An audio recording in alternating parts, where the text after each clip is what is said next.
thanks for being part of this podcast. Thank you so much for having me. I'm such honored and thrilled to be with you. And thanks for having me on the Seattle U campus. We're excited to have you, and we're in front of our brand new building, so yay!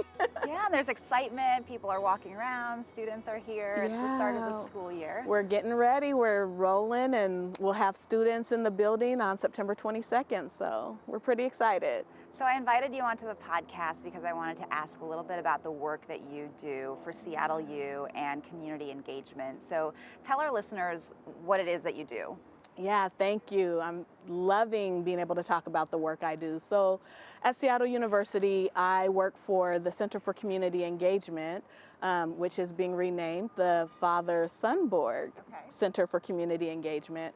And I oversee the mentoring work we do. So I'm the Washington Middle School site manager, and that just means I have the great honor and privilege of working with our partner middle school, Washington Middle School.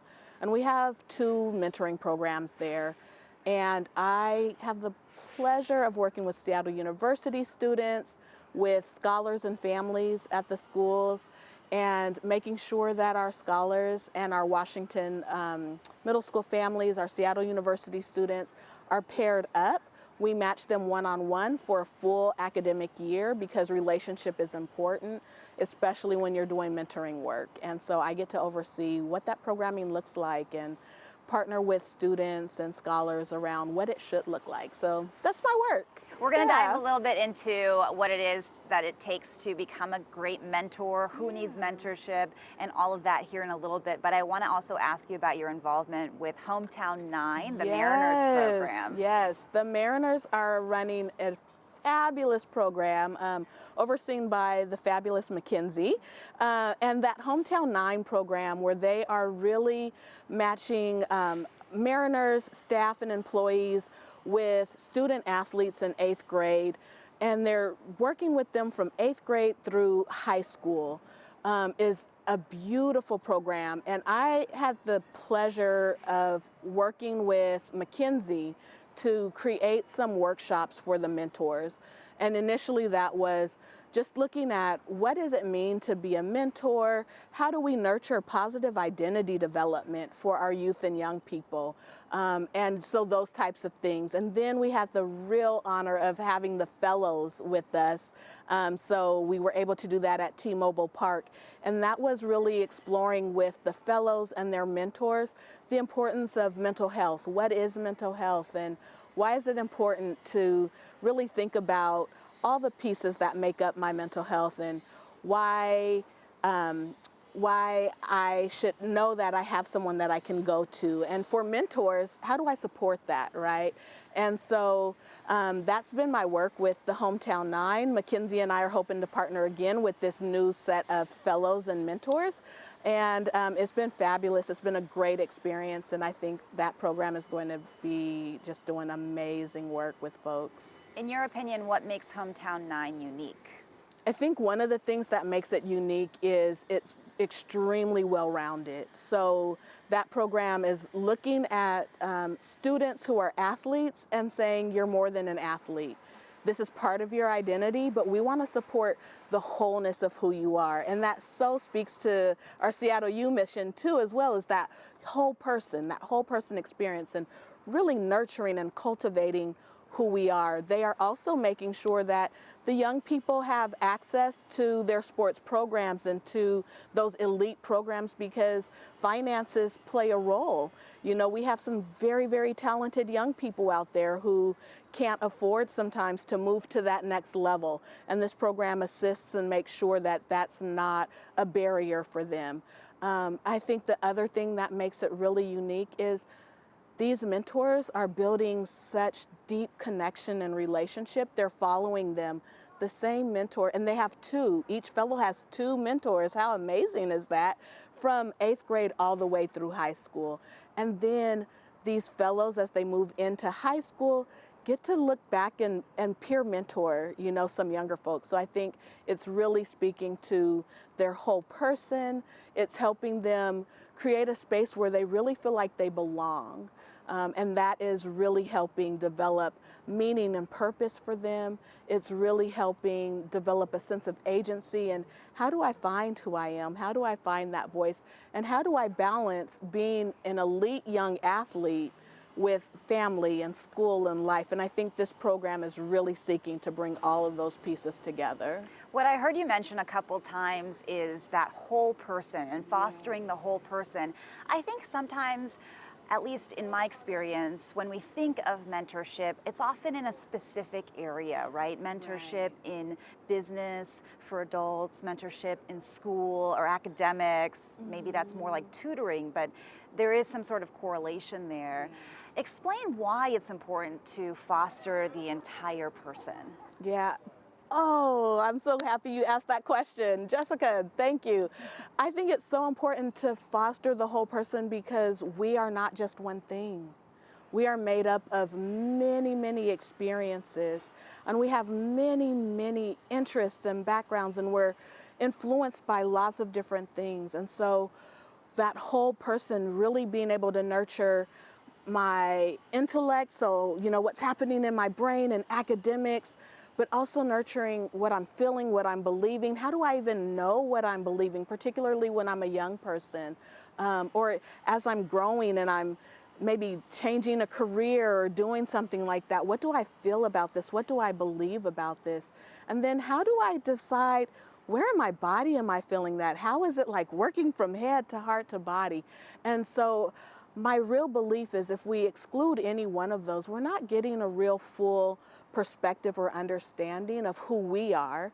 So then how we show up, how can we show up most fully? And I think really nurturing and honoring the whole person and not limiting it to any one particular area, be it academics or, particular business, or we're only looking at the social part or the emotional part, really says, oh, this is really, we are individuals and beings that are complex and beautiful and made up of so many things. So to just stick it into one space, I think doesn't give us the honor that we need and that we seek as full people. And honoring the whole person says, you are worthy, and wow, I'm upholding your dignity because I see you fully as a whole person.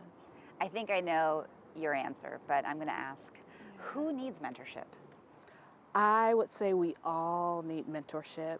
I hope that there are still spaces where all of us, no matter how old we are seeking to learn more, to develop our skill sets, to heal. I think mentoring offers us a space to heal from places where we've been hurt and harmed.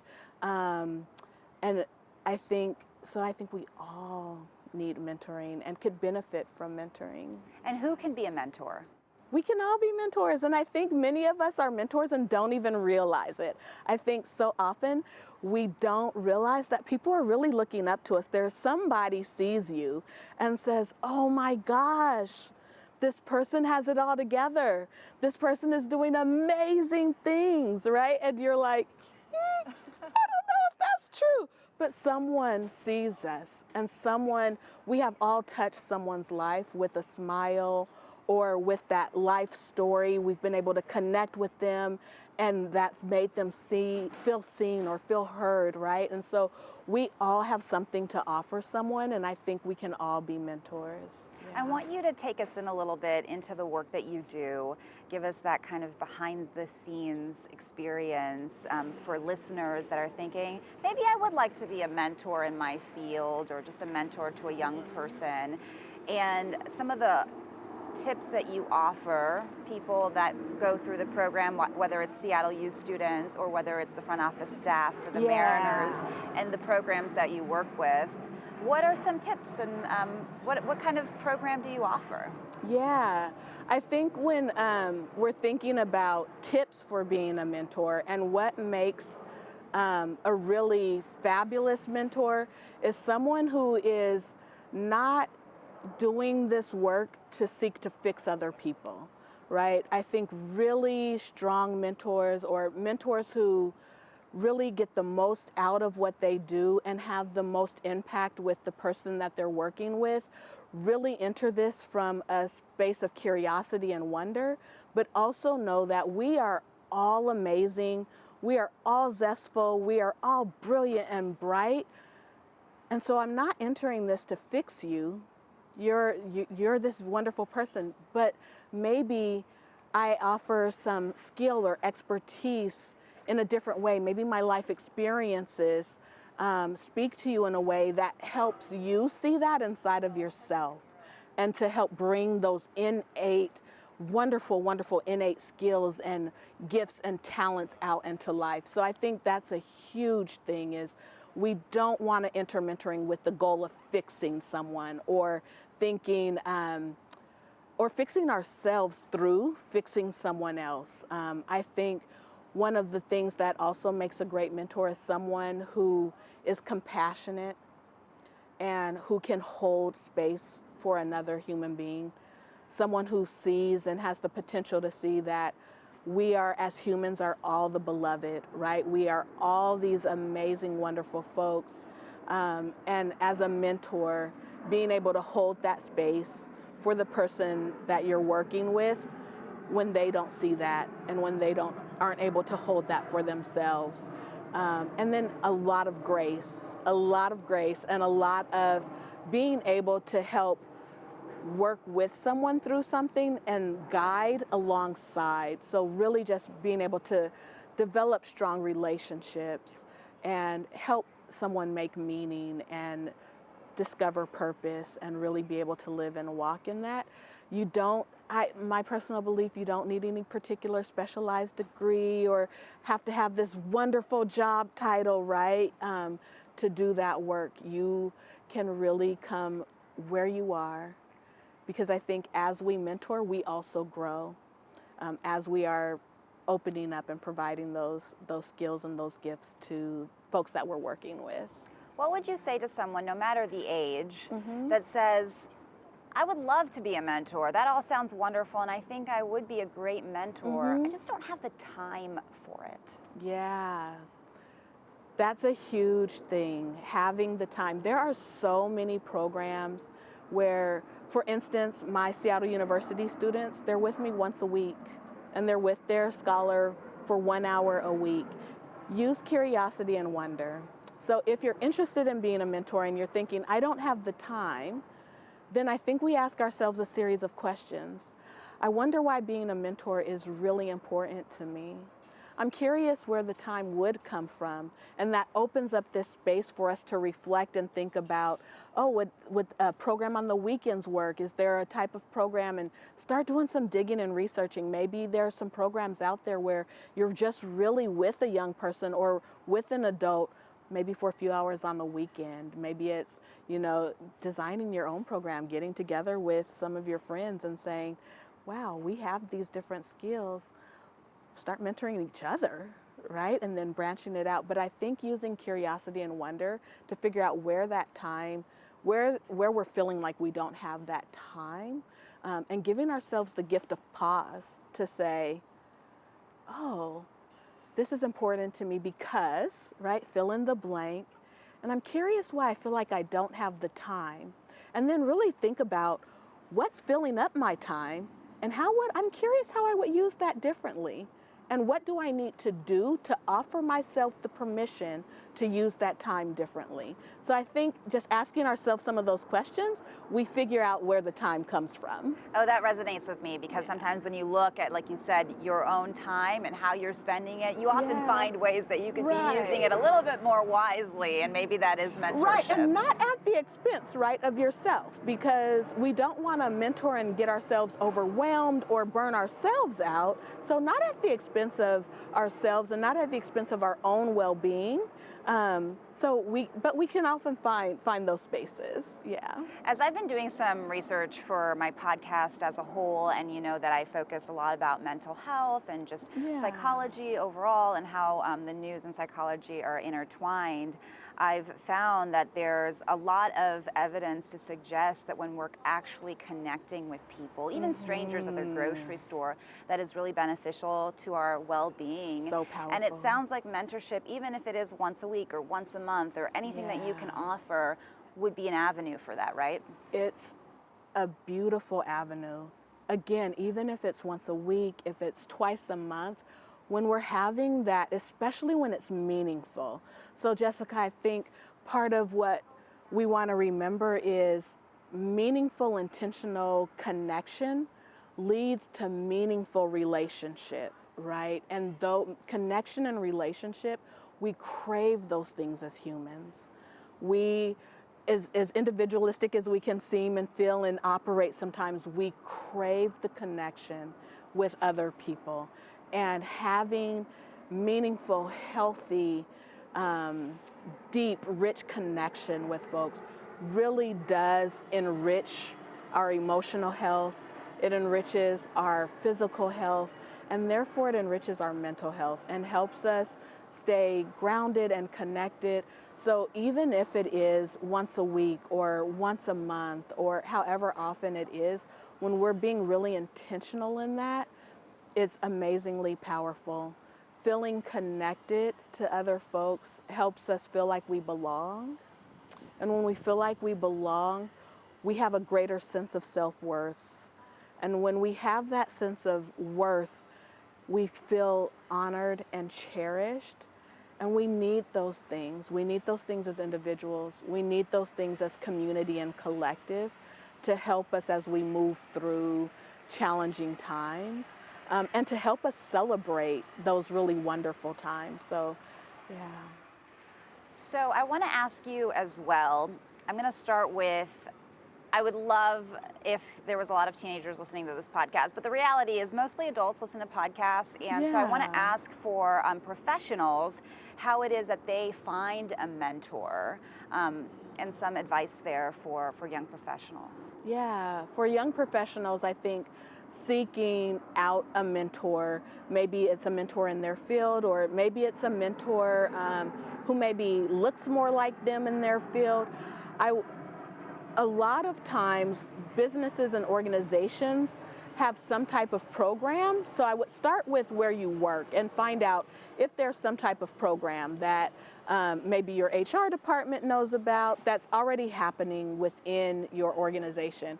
And some folks might say, I don't want to stay within my organization. I want to look, to other places because I work with these people. And so maybe I want to have a mentor is someone that I don't work with because I feel like maybe I'd be able to open up more which is very fair, right?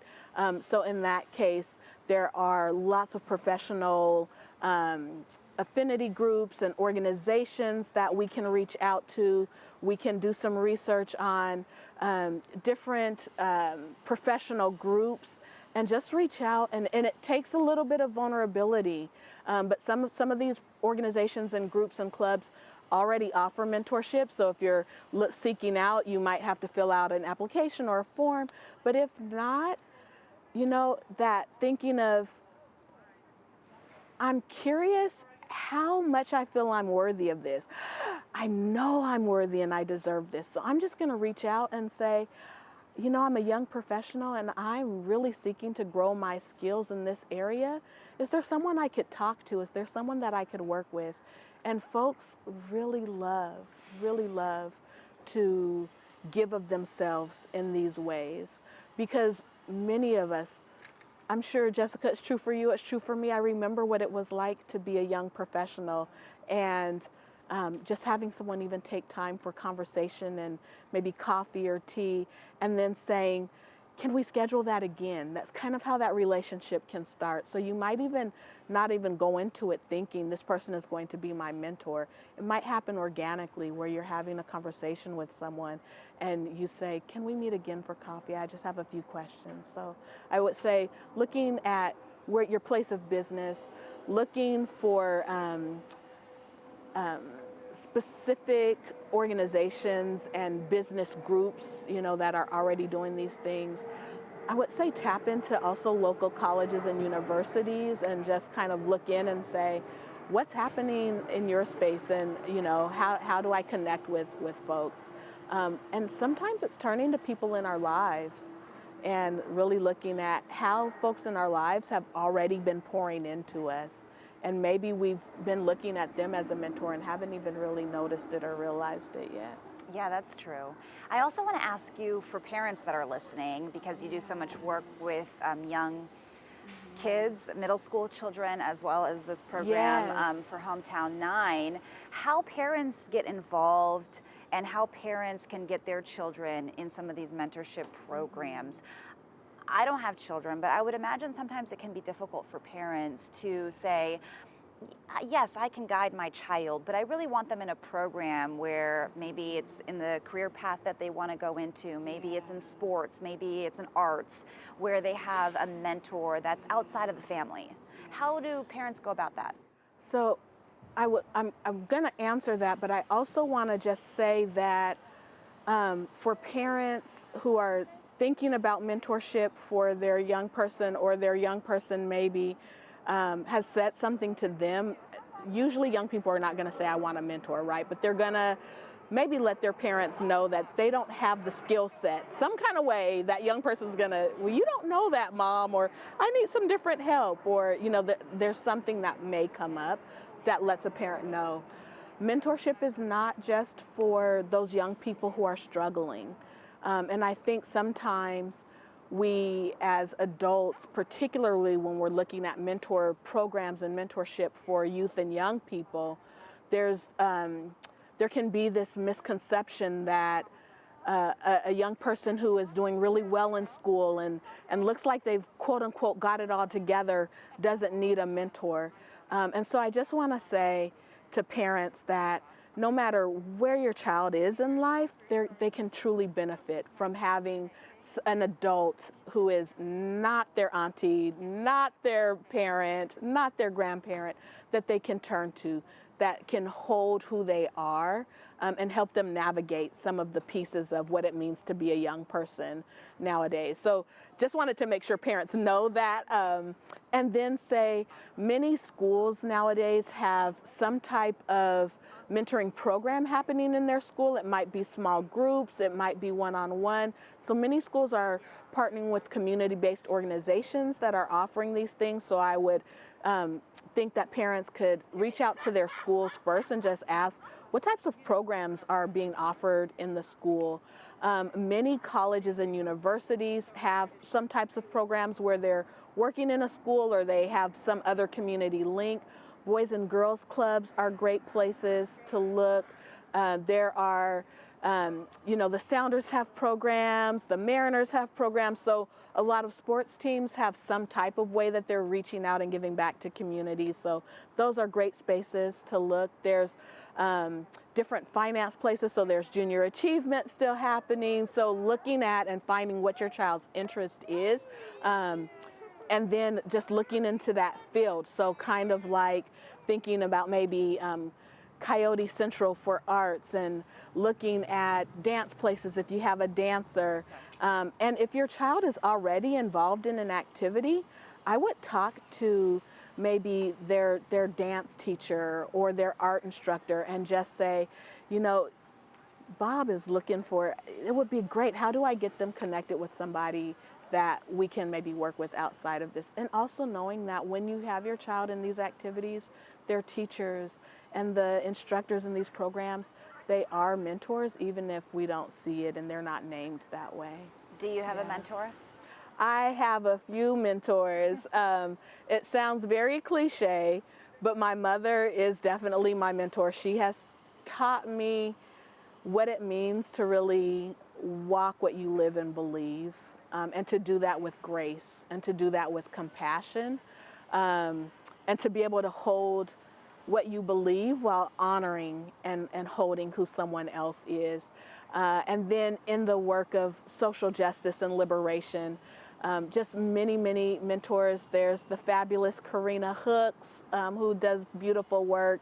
There's Nancy Luna Jimenez, who is doing beautiful work, who I look to as two fabulous mentors, yeah. And can you just share one quick story before we go about mentorship, whether it's your own mentors or whether it's you as a mentor? What's one of your most meaningful mentorship moments?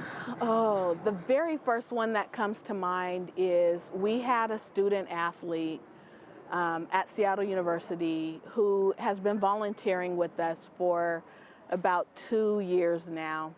And when he started mentoring, he reached out and he said, you know, I've been living with diabetes and I was diagnosed in high school and it was really hard for me as a young person. Do any of the scholars, would it be possible to be matched with a middle schooler, a scholar who is also living with diabetes? And I said, well, that information isn't really readily available to me, but I'll do what I can. And serendipity, as the stars aligned, right? A counselor came to me and said, we have this young person who is really, really, really bright, really wonderful, has diabetes, really needs a mentor because they don't see themselves with this medical condition. They see themselves in many other ways, but they don't see anyone who's living with diabetes. And so that very first meeting, Jessica, the young person, our scholars, meeting with the mentor, and it's kind of like, you know, they're having that initial dance of what do I say and what do I do? And the mentor opened up and shared about his diabetes, and the scholar's eyes lit up, just lit up, and he said, you have diabetes? And the mentor said, I do, and I was diagnosed in high school. That meant so much, and the relationship that was able to foster and just grow and bloom because of that. So that is one that comes to mind super immediately. Just thinking about the power and connection and the power of our experiences and how one thing that we might not think is meaningful or we saw as a challenge, someone else sees us as, wow, look at that lotus that came out of that muck. Look at how beautiful that experience is. And they feel in just those pieces, that scholar felt connected, he felt seen, and he felt like he belonged. And that is what we're hoping for through mentorship. What a beautiful story. And speaking of connection, I'm so happy that we were able to talk in person, 6 feet apart, Yes. because we're still in a pandemic, even with the noise around us on campus. Yes. Because I do feel like when we're speaking with people in person, we can start to build that connection, and you really feel the person's energy. And you have such great energy. Oh, thank you. So thank you for being it. a part of this podcast. Is there anything that you want to add that I haven't asked you today that you want to share? I want to say thank you for having me. It's been an honor and a pleasure. And I just want to invite folks, Jessica, to hold their amazingness. I think as we are navigating these times and we're thinking about our well-being, so our mental health, our emotional health, our financial health, right, our physical health and our spiritual health, sometimes it can be really easy to get lost or to feel lost. And if we can sometimes hold and for one, yes, this is not feeling so great right now. And I am wonderful. I'm a member of the beloved community. We're all cherished. And, right, so hold and. I just want to invite people to hold and remember that you are amazing. You're so gifted, you're so talented, and you're so zestful, and you're a ball of light. And if we can hold that, even in the yucky times, right? Because there are yucky times. And a lot of beauty comes out of that muck, right? Just like that lotus flower. Absolutely. Thank you. I'm going to carry that with me throughout the day and the week. So LaKesha, thank you so much. Speaking of amazing, this is an amazing conversation. Thank you so much, Jessica.